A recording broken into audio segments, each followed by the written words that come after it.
ఖమ్మం నగరంలో ఆక్రమణల వల్లే వరద నష్టం ఏర్పడిందని చెప్పారు CM Revanth Reddy. Survey of India మ్యాప్స్తో గుర్తించి అవసరం అనుకుంటే అక్రమాలను తొలగిస్తామని చెప్పారు. పువ్వాడ అజయ్ అక్రమాలను హరీష్ రావు ముందుండి తొలగించాలని సీఎం రేవంత్ రెడ్డి సవాల్ చేశారు.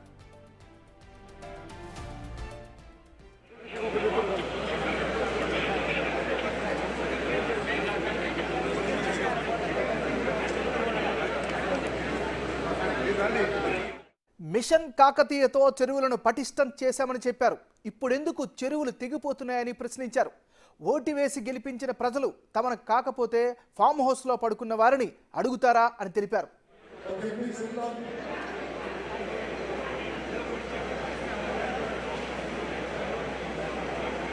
నేను ప్రత్యేకంగా నేను చూసినా నేను అందుకోసమని ఆడి కూడా ఇరిగేషన్ డిపార్ట్మెంట్ సర్వే చేసి సర్వే చేస్తున్నాం.